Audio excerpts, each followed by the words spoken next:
Hello दोस्त, आप सब मुझे पहचानते ही हैं। मैंने कल वीडियो बनाया था फिलिप भाई के साथ, R1 बैंड के साथ।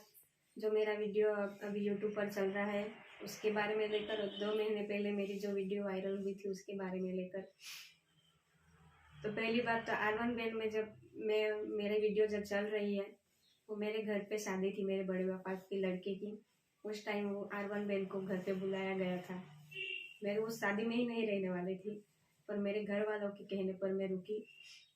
मेरे घर वालों ने हिम्मत दी कि तू ऐसे डर डर के कब तक घर पे बैठी रहेगी, किसी ना किसी दिन लोगों का सामना तो करना ही पड़ेगा ना। इसलिए मैं शादी में भी रुकी। शाम को R1 बैंड आई, मेरे फ्रेंड लोग आए, मेरे रिलेटिव्स आए, मेरी मौसी की लड़की, मेरी बड़ी मम्मी, सब आए। उन्होंने बोला कि तू एक बार हिम्मत करके बैंड पे जा, हमें भी तेरा सिंगिंग सुनना है। ऐसा करके उन्होंने हिम्मत दी, तो इसलिए मैं R1 बैंड पे चढ़ी थी। ना ही उन्होंने मुझे बुलाया था, नहीं वो अगले प्रोग्राम में मुझे बुलाने वाले हैं। वो मेरे घर पे शादी थी, इसलिए मैं R1 बैंड में चढ़ी थी। मैं R1 बैंड वालों के सामने माफ़ी मांगना चाहती हूँ कि मेरी वजह से आप लोगों को जो सुनना पड़ा, लोगों की गालियाँ खानी पड़ी, इसलिए मैं R1 बैंड के सभी मेंबर से सॉरी बोलना चाहूँगी। और दूसरी बात, 2 महीने पहले जो मेरा वीडियो वायरल हुआ था उसके बारे में मैं आपको सच्चाई बोलना चाहूँगी। कल मैंने सब सच बोला था उस वीडियो में। 15 मिनट नहीं हुए उस वीडियो को डाले हुए और लोगों के फ़ोन आने चालू हो गए फिलिप भाई पे कि ये तू वीडियो डिलीट कर, नहीं तो तेरे साथ बुरा होगा। उनको धमकी दी गई, इसलिए फिलिप भाई ने वो वीडियो डिलीट कर दिया। जब मैं सच बोल रही हूँ तो मुझे दबा दिया जा रहा है। जो वीडियो को वायरल नहीं होना देना चाहिए था उसको और शेयर करती गई। आज मैं सच बोल रही हूँ तो मुझे दबा दिया जा रहा है। जो मुझे सपोर्ट कर रहे हैं उन लोगों को धमकी दी जा रही है। ऐसा क्यों? मेरे साथ ही ऐसा क्यों कर रहे हैं सब? जो वीडियो डिलीट करवाना था उसको तो किसी ने डिलीट नहीं करवाया, और आज कल कमेंट में बोल रहे थे कि वीडियो डिलीट करो। क्यों? मैं सच बोल रही हूँ तो आप लोगों को पसंद नहीं आ रहा है। आप लोगों ने मुझे सपोर्ट तो नहीं किया, पर मैं सच बोल रही हूँ उसको तो सबके सामने लाने दो मुझे। और ये वीडियो 4 साल पहले की है। उसके बाद मैं इसके साथ रिलेशन में ही नहीं रही। उसने किया या उसकी गर्लफ्रेंड ने किया मुझे नहीं पता। ऐसा नहीं कि मैं आगे नहीं गई, मैं पुलिस स्टेशन तक पहुंची हूँ। मुझे पुलिस स्टेशन में नहीं जाना था। कभी मैं पुलिस स्टेशन में पैर नहीं रखा, फिर भी मुझे जाना पड़ा। और ये वीडियो 4 साल पहले की है। मैं कॉलेज के पहले साल में थी, उस टाइम में रॉकस्टार बैंड में आई थी। तब मेरी उम्र 18-19 साल होगी। उस टाइम में सभी लड़की या लड़की को ऐसा हो सकता है, वो अफेयर में पड़ सकते, प्यार में पड़ सकते। मेरे साथ भी ऐसा ही हुआ। मैं गलत इंसान से प्यार कर बैठी हूँ, गलत इंसान पे भरोसा कर बैठी। उसको मैंने पूछा भी था कि तुम्हारी शादी हुई? उसने झूठ बोला कि मेरी शादी नहीं है, दूसरे इंसान की सगाई हुई है। ऐसा उस टाइम मेरे घर के हालात भी कुछ ठीक नहीं थे। पूरा घर मेरे से चलता है। मैं प्रोग्राम करने जाती हूँ तो मेरे घर का चूल्हा जलता है। तो मुझे उस टाइम लगा कि नहीं, हम दोनों एक ही लाइन के हैं, हम शादी करेंगे, आगे बढ़ेंगे, पैसे कमाएंगे और दोनों परिवार को खुश रखेंगे। ऐसा सोच के मैंने उसके साथ रिलेशन रखा। मुझे सपने में भी नहीं ख्याल था कि उसकी शादी हो चुकी है, क्योंकि वो झूठ पे झूठ ही बोलता रहा। 2-3 लोगों ने मुझे बताने की भी कोशिश की, तो मैं नहीं मानी उनकी बात। मैंने सिर्फ उस आदमी पे भरोसा किया। जब मुझे खुद रियलाइज हुआ कि मैं गलत हूँ, मुझे खुद पता चला कि उसकी बीबी, 2 बीबी हैं, 2 बच्चे हैं, और वो उसकी बीबी के साथ घर पे रहता है, तो मुझे बहुत धक्का लगा। उस टाइम भी मैं बहुत रोई। फिर उससे बात की, मैंने उससे झगड़ा किया और उसके साथ ब्रेकअप कर लिया। मैंने खुद वो वीडियो उसके फोन में से डिलीट कर दिए थे। मेरी गलती है कि मैंने उसको वीडियो उतारने दिया। सभी लड़कियां किसी से भी प्यार करती है, उस पर हद से ज्यादा भरोसा कर लेती है, वो जो कहता है वो करती है। मैंने भी वही किया। वही मेरी सबसे बड़ी गलती थी कि मैंने उस इंसान पे भरोसा किया। मैंने वो वीडियो डिलीट भी कर दिया था उसके फोन में से। ऐसा नहीं कि मैंने कुछ स्टेप ही नहीं लिया, मैंने डिलीट किया था उसके फोन में से। उसके बाद थोड़े दिन बीते, फिर से वो मुझे ब्लैकमेल करने लगा कि तू मेरे से बात नहीं करेगी, मेरे से रिलेशन नहीं रखेगी तो मैं ये वीडियो सबको शेयर कर दूंगा, सबको दिखा दूंगा। 2-3 बार उसने ऐसा किया भी कि स्टेटस पे रख दिया था, पर चलो जाने दो, मैंने वो ध्यान ही नहीं दिया। ऐसे 3-4 साल बीत गए, ना मैं उसके सामने आती थी ना वो मेरे सामने आता था। हम कांटेक्ट में ही नहीं थे, हम साथ में कभी प्रोग्राम भी नहीं किया और कुछ नहीं। ये 4 साल के बाद मैं नवरात्रि में उनके साथ प्रोग्राम करने के लिए गई, वो भी रॉकिंग स्पाइडर के मैनेजर विपुल भाई के कहने पर। वो मुझे छोटी बहन जैसे मानते हैं। उस टाइम भी उसके साथ ब्रेकअप हुआ था तो मैंने विपुल भाई को बोला था कि भाई मैंने उसके साथ ब्रेकअप कर लिया। वो उस इंसान का अच्छा बेस्ट फ्रेंड क्यों ना होगा, पर उसने तब मुझे ये बात बोली थी कि तृषा जो तूने जो भी किया वो अच्छा किया, वो तेरे लायक नहीं था। उसका बेस्ट फ्रेंड होगा तो कोई बात नहीं, मेरे लिए उन्होंने अच्छा सुन अब कहा था उस टाइम। वो बात मुझे आज भी याद है। वो नवरात्रि में गई, वो भी मेरी मम्मी भी मना कर रही थी कि मत जा, कुछ ना कुछ गलत होगा। मैंने भी विपुल भाई से मना किया कि भाई मुझे नहीं आना, क्योंकि उसकी उस इंसान की गर्लफ्रेंड है वो, और बहुत परेशान कर रही थी। मुझे नहीं, मेरी जिसके साथ सगाई होने वाली थी उसको भी परेशान करके रख दिया। कल भी मैंने ये बात बोली थी, पर कल उस लड़की ने फोन किया, दूसरी लड़की ने फोन किया, मुझे नहीं पता, पर एक लड़की का भी फोन आया था वो फिलिप भाई पे। ऐसा मुझे सुनने को मिला कि वो धमका रही थी कि ये वीडियो डिलीट कर, नहीं तो तेरे साथ बुरा होगा, ऐसा करके। मैंने किसी लड़की का नाम नहीं लिया, उसके एरिया का नाम नहीं लिया, मैंने कोई प्रूफ ही नहीं बताया किसी को, मैंने सिर्फ लड़की का नाम लिया। तो कैसे जान गई कि मैंने उसी का नाम लिया? उसने गलत किया तभी उसको पता चला ना कि नहीं ये मेरी ही बात कर रही है ऐसा। तो वो लड़की मुझे तो परेशान कर ही रही थी, स्टाफ के सभी मेंबर को परेशान करके रख दिया था। मेरे हस्बैंड की तो उसके हस्बैंड जो होने वाले थे वो तो इन मामलों में कुछ जानते ही पहचानते नहीं, उनको भी परेशान करके रख दिया था। तो मैंने रॉकिंग स्पाइडर वाले विपुल भाई को बोला कि भाई मुझे नहीं आना नवरात्रि में, ये बहुत परेशान कर रही, टॉर्चर कर रही है मुझे। तो वो बोले कि नहीं मैं बैठा हूँ, वो क्या कर लेगी, हमारी तो, हम कलाकार हैं, हम कभी ना कभी तो साथ में प्रोग्राम करेंगे ही ना, ये तो हमारी रोजी रोटी है। हम ही प्रोग्राम नहीं करेंगे तो हमें कौन खिलाने के लिए आएगा, वो तो नहीं आने वाले ना खिलाने के लिए। ऐसा ही हुआ। तो फिर मैं नवरात्रि में प्रोग्राम करने के लिए गई। मैं अकेली कहीं नहीं जाती प्रोग्राम में, कहीं भी प्रोग्राम हो मेरे भाई मेरे पापा मेरे साथ आते हैं। ऐसा नहीं कि मैं अकेली जाती हूँ। मैं लोग मुझे कैरेक्टरलेस समझते हैं, मैं उनको भी बोलना चाहती हूँ जो मुझे गलत बोलते हैं। जिन लोगों के साथ मैंने काम किया है, जो लोग मुझे पहचानते हैं, उनको पूछो कि मैं कैसी लड़की हूँ, उसके बाद मुझ पर उंगली उठाना। किसी के सामने मैंने तू करके नहीं आज तक बुलाया, किसी को मैंने नाम लेकर नहीं बुलाया, सबको मैं भाई कह के बुलाती हूँ। तो आप लोग कैसे मुझे मुझे बोल रहे हैं कि मैं कैरेक्टरलेस हूँ, कि मैं ऐसी लड़की हूँ ऐसी लड़की हूँ। आज तक मैंने ड्रिंक को हाथ नहीं लगाया। जो ड्रिंक करते हैं, जो व्यसन करते हैं, वो उनके सामने मैं खड़ी नहीं रहती, और आप लोग बोलते हैं कि मैं ड्रिंक करती हूँ। मुझे आप लोगों ने कहाँ देखा था ड्रिंक करते हुए? मेरे घर में ऐसा चलता ही नहीं, तो मैं कैसे करूंगी ऐसा? और दूसरी बात कि पूरे घर में मैं अकेली कमाने वाली हूँ, और ये मेरा पैशन था, सिंगिंग करना मेरा शौक था, मुझे इसमें ही आगे बढ़ना था। और 4 साल पहले की बात, मैंने उस इंसान पे भरोसा करके बहुत गलत कर दिया था। उसके साथ मैंने रिलेशन तोड़ा, उसके बाद मैं इस लाइन में पड़ी ही नहीं, सिर्फ मेरे करियर पे मैंने ध्यान दिया कि नहीं मुझे आगे बढ़ना है, मुझे कुछ करके दिखाना है, मेरे मम्मी पापा को के लिए कुछ करना है, सिर्फ मैं इसी पे ध्यान दे रही थी। उसके बाद मेरी अभी दिवाली के बाद मेरी सगाई भी होने वाली थी, हमारा आना जाना भी चालू हो गया था दोनों तरफ से। और वो मेरे जो हस्बैंड होने वाले थे वो भी प्रोग्राम में मेरे साथ आते थे, नवरात्रि में भी थे वो। किसी ने तो देखा भी होगा उनको। तो मेरी सगाई भी इसलिए टूट गई, ये वीडियो वायरल होने के कारण। ये 4 साल पहले की बात है, सबके पास्ट होते हैं, मेरे भी पास्ट था, तो मैं सब पीछे छोड़ के आई थी, मैं बहुत आगे बढ़ गई थी। मैंने कितनी मेहनत करी होगी तब मैं इस मुकाम पे आई हूँ, वो मैं जानती हूँ। पर सब खत्म हो गया, मेरी जिंदगी बर्बाद कर दी लोगों ने। उस टाइम किसी ने सपोर्ट नहीं किया, किसी ने वो वीडियो वायरल होते हुए रोकने की कोशिश नहीं की। पर जब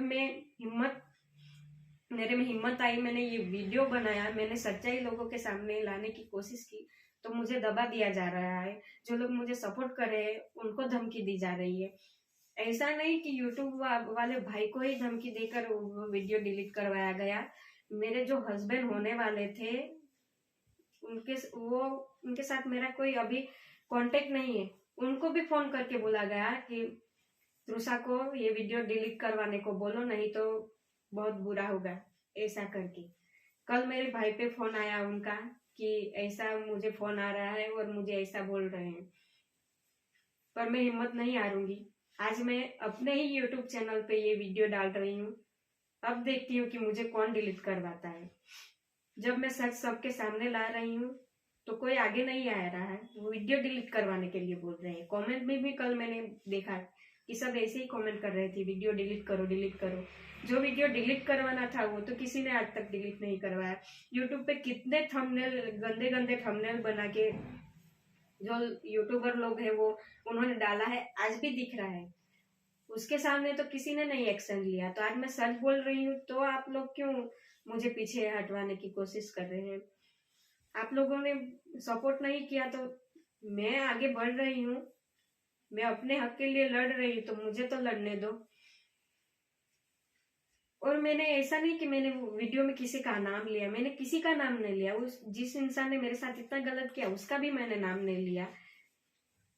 सिर्फ उसका मेरे साथ ही अफेयर था ऐसा नहीं, ऐसी तो कितने लड़कियों की जिंदगी उसने बर्बाद कर दी, मुझसे पहले भी और मेरे से रिलेशन तोड़ने के बाद भी।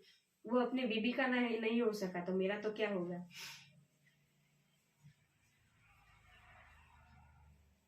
और जो मैं समाज की बात करूं, समाज के लोग बोल रहे थे कि ये लड़की काम की नहीं है, ये इसको बैंड में मत लाओ, इस एरिया में नहीं आने दो। वो उस समाज की जो बात कर रहे थे उनको मैं बोलना चाहती हूँ कि मैं भी आप ही के समाज की लड़की हूँ, नहीं कि दूसरे समाज की लड़की। आपको मुझे सपोर्ट करना चाहिए था, उसकी बजाय आपने तो उसमें राजकारण लाके रख दिया। ये जो बात हुई उसमें ना ही बैंड वालों को लाना चाहिए था, ना ही उसमें राजकारण लाना चाहिए था। फिर भी आप लोगों ने ऐसा किया। ऐसा मेरे साथ ही क्यों किया? दुनिया में तो इतने रोज बरोज के कितने हादसे होते होंगे, पर उसको दबा दिया जाता है। तो मेरे साथ ही ऐसा क्यों किया? मेरे पेट पे ही क्यों लात मारी सबने? मेरा पूरा घर मेरे से चलता था, मैं प्रोग्राम करने के लिए जाती थी तो मेरे घर पे चूल्हा जलता था। बैंड में कैसे कैसे वो सब एडजस्ट करना पड़ता है, आप सब लोग जानते हैं। कभी कभी खाना नहीं मिलता, कभी अच्छे से सोना नहीं मिलता, सबकी गाली सुननी पड़ती है, 2-3 महीने तक घर नहीं आ सकते। मेरा तो एरिया ही अलग है। मैं इतने दूर से घर बार छोड़ के जाती थी, किसके लिए? मेरे घर वालों के लिए ना। मुझे ऐसे गलत ही काम करने होंगे तो उसके लिए भी अलग जगह है। पर मुझे मेहनत करके कमाना था, मुझे गलत काम करके नहीं कमाना था। पर लोगों ने मुझे ही गलत ठहरा दिया। जिस इंसान ने मेरे साथ बुरा किया उसके लिए कोई कुछ नहीं बोलता, सिर्फ मुझे ही गलत बोलते हैं। मुझे कैसे कैसे शब्द मुझे आप मुंह से निकालने भी नहीं चाहिए, ऐसे शब्द वो सब मुझे मेरे लिए यूज करते हैं। मेरे साथ ऐसा हुआ, मेरे घर वालों पे क्या बीती, मेरे पे क्या बीती, वो सिर्फ मैं जानती हूँ। और उस लड़की की बात करूँ, वो उस लड़की ने इतना मुझे टॉर्चर करके रख दिया था कि बात ही मत पूछो। जो मेरे साथ अच्छे थे उन लोगों ने उस लड़की को फोन करके बोला कि ये वीडियो तूने वायरल किया है, ऐसा पूछ के। तो उनके भाई लोगों ने उनको धमकाया कि मेरे बहन को बीच में मत लाओ, नहीं तो वो बहुत बुरा होगा, ऐसा करके। मैं उन भाइयों से भी बोलना चाहती हूँ, अगर मेरे साथ जो हुआ वही उसकी बहन के साथ ही होता तो आप लोग क्या करते? और मेरे भाई पे फोन आता, मेरा भाई ऐसा नहीं बोलता कि मेरी गलती थी। आपकी बहन की गलती है तो आप उसको सपोर्ट क्यों कर रहे हैं? मैंने नहीं फोन किया था, दूसरों ने फोन किया करके पूछा था कि तूने ऐसा वीडियो वायरल किया क्या नहीं। फिर भी मुझे ही बोल रहे हैं और धमकी दे रहे हैं। तो मैं उन भाइयों से भी बोलना चाहती हूँ, मेरे भाई और मेरे पापा पे क्या बीती होगी वो ही जानते हैं ना, आप लोग कैसे जान सकते हैं। महीने महीने तक किसी ने मेरे घर में खाना ठीक से नहीं खाया। सब मेरे आगे पीछे घूमते थे कि मैं कुछ कर ना लूं, क्योंकि मैं मर जाती तो मेरे घर वाले कैसे जी सकते थे। मैं भी इसी समाज की लड़की थी, मुझे सपोर्ट करने की बजाय आप लोगों ने तो मुझे इतना बदनाम करके रख दिया कि मैं घर से 5 किलोमीटर चलने के लायक नहीं रही। सब मुझे इधर उधर से जाते हैं, मुझे देखते हैं, ये लड़की इसका वीडियो वायरल हुआ था। सब आते जाते मुझे बताते जाते हैं, मुझे दिखाते जाते हैं कि ये लड़की है। तो तब मुझ पे क्या बीतती होगी मैं जानती हूँ। ऐसा नहीं कि मैंने कुछ कदम नहीं उठाया, मेरे से जितना बन पाया मैं आगे गई, पुलिस स्टेशन तक गई, वकील के पास गई कि इसका क्या रास्ता है।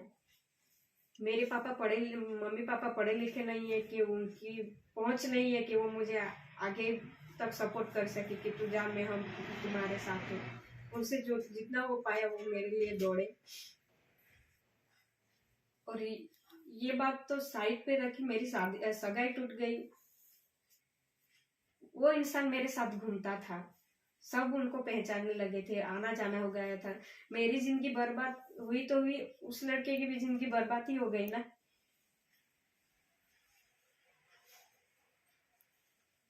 और ऐसा नहीं कि ये सब मेरे तक ही सीमित था, ये बात मेरे भाई बहन पर भी आ गई। मेरी बहन का जहाँ फिक्स होने वाला है वहां फोन करके बोलते हैं कि ये सब होने के बाद भी तू उसकी बहन को रखेगा क्या, ऐसे लड़के इन लोगों को के साथ रिलेशन रख के उनके साथ शादी करके तुम लोगों का क्या मिलेगा, ऐसा सब उनको सब बोल रहे हैं। तो मेरी गलती हुई, मेरे साथ गलत हुआ तो मेरे घर वालों के साथ क्यों गलत कर रहे हैं। मेरे पीठ पे तो लात मारी ही मारी, मेरे घर वालों के साथ क्यों ऐसा कर रहे हैं।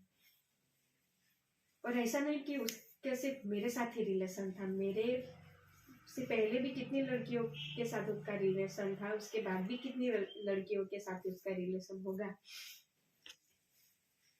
और ये वीडियो वायरल हुआ 1 साल पहले, मुझे एक भाई ने बोला था कि दीदी आपका वीडियो ऐसे वो ड्रिंक करके सबको दिखा रहा है, पर मैंने वो सीरियसली नहीं लिया, क्योंकि मैंने खुद डिलीट किया था। तो मैं कैसे मानूं कि मेरा वीडियो ऐसे वायरल हुआ। और ये जो वीडियो वायरल हुआ नवरात्रि के बाद 5-6 दिन बाद मुझे पता चला कि मेरा ये वीडियो ऐसे वायरल हुआ है। ऐसे वक्त में तो दुश्मन भी साथ देता है, तो ये तो समाज की बात थी, समाज की लड़की थी मैं, तो किसी ने मुझे सपोर्ट नहीं किया। व्हाट्सएप में सब फॉरवर्ड कर रहे थे, ग्रुप में सेंड कर रहे थे। जब पता चला कि पुलिस केस हुआ है तो व्हाट्सएप से में से डिलीट कर दो। तो व्हाट्सएप में से फॉरवर्ड करने की वजह से लोग जेंडर से सबको भेजने लगे। ऐसा तो क्या सब मेरे साथ ही क्यों हुआ ऐसा। मुझे तो ऐसा लगता है कि दूसरे समाज में ऐसा होता तो उस बात को वही दबा दिया जाता, और मेरे साथ ऐसा कुछ नहीं है। सबने उसको बढ़ावा दिया, और आज मैं सच बोल रही हूँ सबके सामने, तो मुझे दबा दिया जा रहा है। ऐसा मेरे साथ क्यों। मैं तो यही बोलना चाहती हूँ कि जो मेरे साथ हुआ वो दूसरी लड़की के साथ नहीं होना चाहिए। मैं तो जिंदा हूँ, आज आपके सबके सामने हूँ, क्योंकि वो मेरी मम्मी पापा के मुंह देख के मैं उनके लिए जिंदा हूँ आज। दूसरी लड़की होती वो कब की सुसाइड कर चुकी होती। मेरे मन में भी बहुत ख्याल आया कि मैं मर जाऊं। और जब मैं पुलिस स्टेशन से घर आती थी तो घर पे मेरे मम्मी पापा का चेहरा देख लेती थी। एक दिन पापा मेरे सामने रो पड़े कि बेटी कुछ करना मत, नहीं तो हमारा क्या होगा। हमारा नहीं सोचेगी तो कोई बात नहीं, तेरा छोटा भाई है उसके लिए तू सोच। आज भी वो तेरे पीछे पीछे भागता है कि दीदी हम क्या करें, दीदी हम ये करेंगे वो करेंगे। वो आज भी तेरे पीछे भागता है, तेरे सहारे पे है।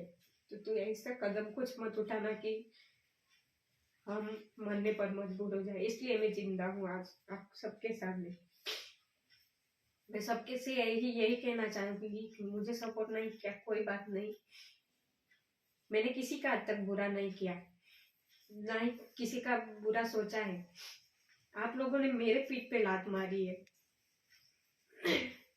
यही कहना चाहती हूँ, मेरे साथ हुआ दूसरी लड़की के साथ नहीं होना चाहिए। Thank you.